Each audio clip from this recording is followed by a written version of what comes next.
Welcome to the channel. I'm Dave. Today we're going to talk about the new Ultra Series from Fender, specifically the Stratocaster. Now in my hand here, this is a 2009 Deluxe V Stratocaster. Now I've done some modifications. I put the extra string tree on it. I changed the pickguard to black. I removed the S1 switching. I put in the DiMarzio Area 58 in the neck, 58 in the middle, and a Pro 54 in the bridge. I also put that back plate on. I removed the frets and put jumbo stainless steel frets. And this is one of my main guitars that I play.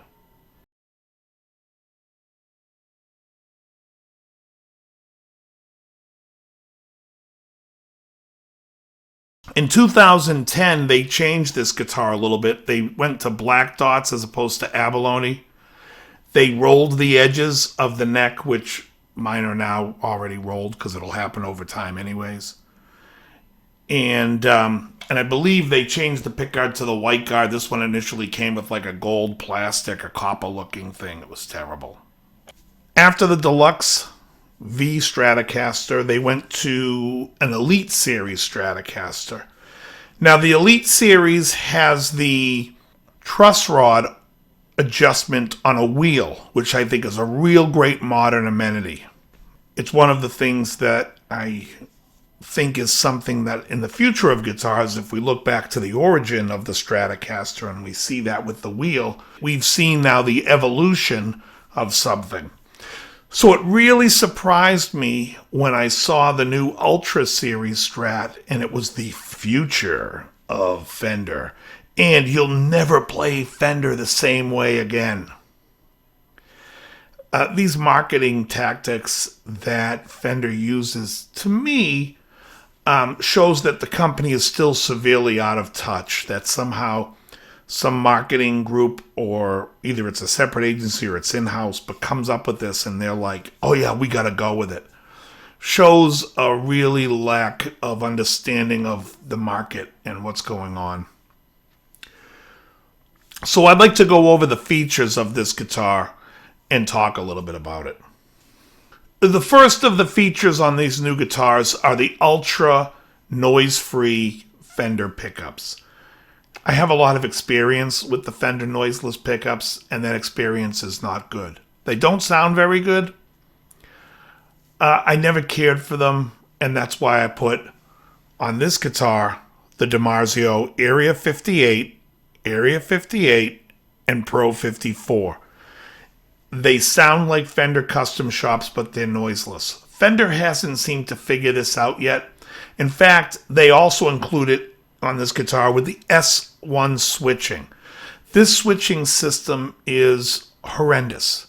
It serves little to no purpose, and it's just another moving part that I think doesn't need to be there on the guitar. I removed it, as you saw on that guitar. I put better parts in, and I think it's a little out of touch to remove the truss rod wheel but keep the S1 switching. It's like, get rid of the good, but keep the bad. I find it really annoying, and it just shows, like I said, a lack of understanding of what people want. So the neck is different on this guitar. The neck is a D-shaped neck. It's good. I like the D shape. To me, the D shape is almost like what the John Mayer Strat felt like. And as far as putting that on a guitar that's a new guitar, I applaud them, because I think they need to get away from just the vanilla C-neck. A D-neck is an excellent alternative. It just doesn't need a big rollout for it. It should just be offered on everything. You should be able to order a guitar and say, I want a Strat in a D-neck, a C-neck, a U-neck, or a V-neck. The reason why they don't, and what their excuse will be, is, you know how many guitars we'll have? Yeah, you have 75 guitars in the line, cut them down. You don't need 75 different models of Strat. You can make 10 models of Strat and offer 4 different options for the neck. As far as this neck goes, the radius has now been improved to a 10 to 14. Another excellent move from Fender. So we have the D-shaped neck. We have a radius that's proper. Excellent. Let's put the cheapest medium jumbo frets that no one likes. Oh, okay, they did that. Good. So they kept that crap. That bothers me because, number one, I don't think Fender frets are that good, and I don't really care for 6105s. It seems like, it's like a middle of the road, and they put middle of the road on everything. This is supposed to be the Ultra, the future. Well, the younger player that wants something that's the Ultra, the future, is going to want something with a jumbo fret. It's just the nature of the beast. I think that's a big mistake. And I think it's time they stepped into stainless. Because this Ultra guitar is so Ultra that in 3 years it's going to need a fret job.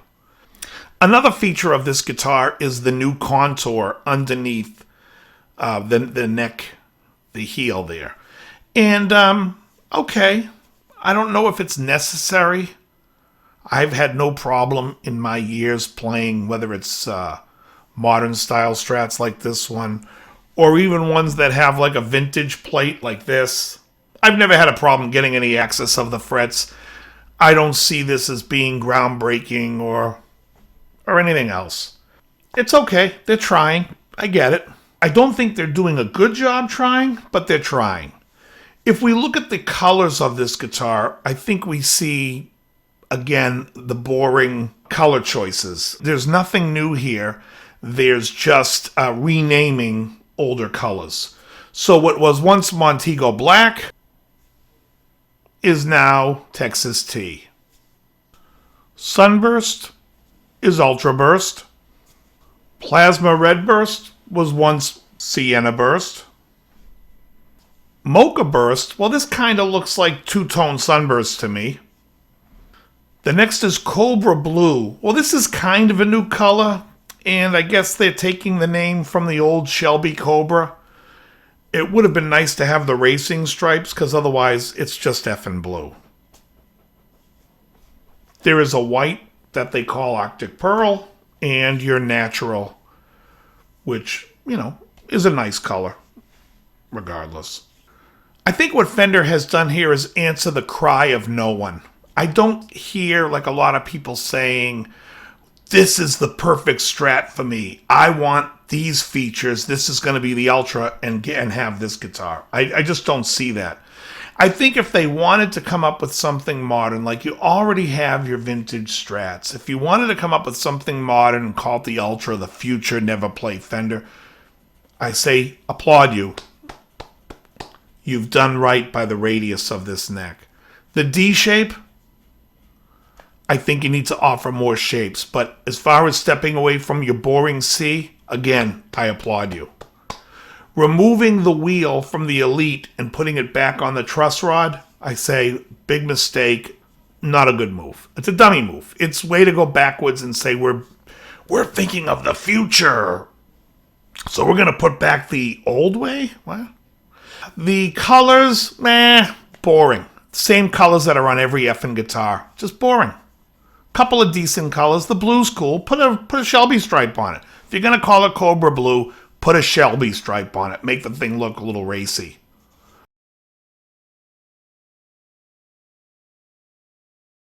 As far as the pickups stink. Figure out how to make a decent noiseless pickup or go buy DiMarzio and figure out what they're doing. Come up with something. Stop using the same shitty pickup system. That Sumerian Cobalt, which now has evolved into what you're using now, stinks. Fix it. Find something better.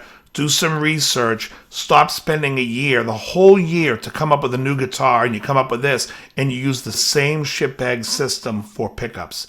It's unbelievable to me.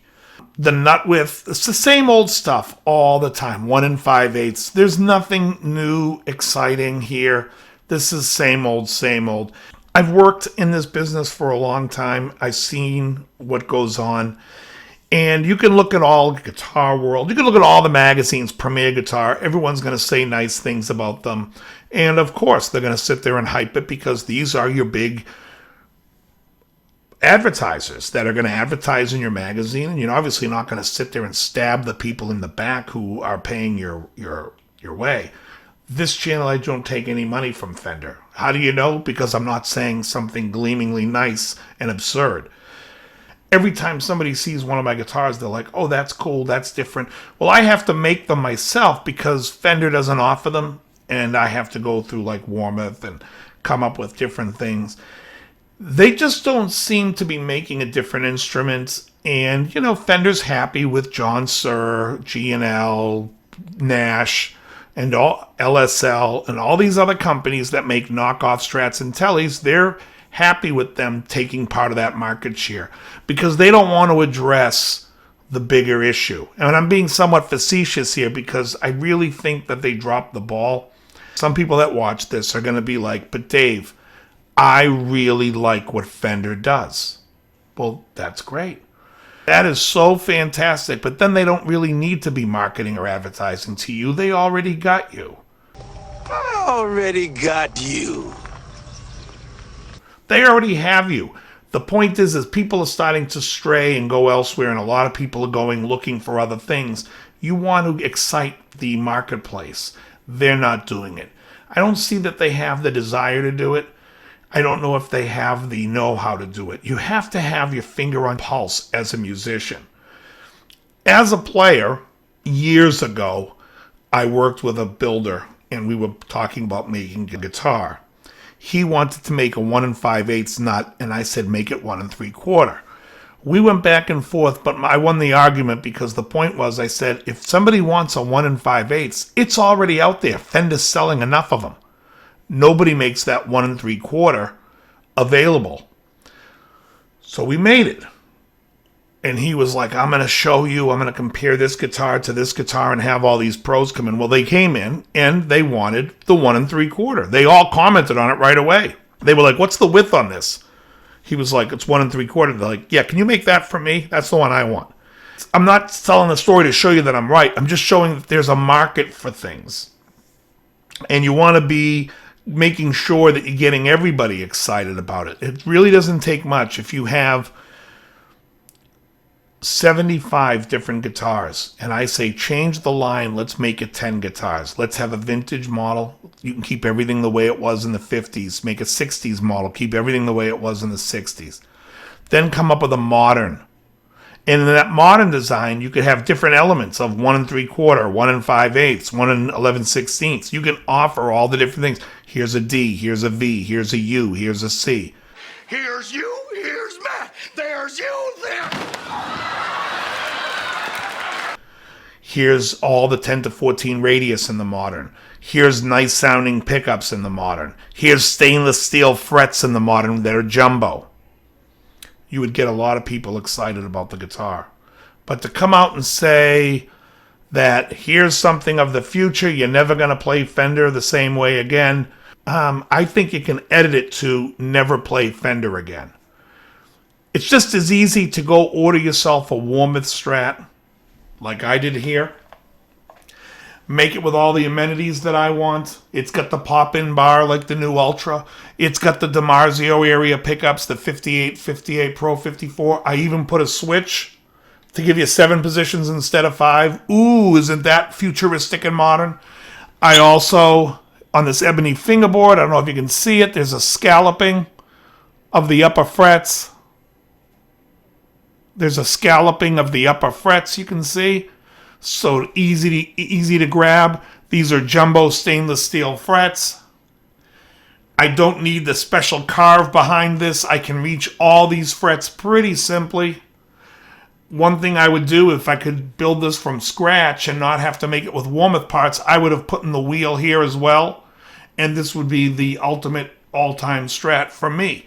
It's a 1 3/4 nut. But either way, that option's there. This is under $2,000. I think it was $1,400 with a case after everything was all said and done. And I don't need Fender to sit there and try to wow me with it. Now I put a Fender logo on it. People always say, oh, why did you do that? That's not really a Fender. Well, the reason why I do it, and just so you know, so you can not have to comment on, I don't follow your logic.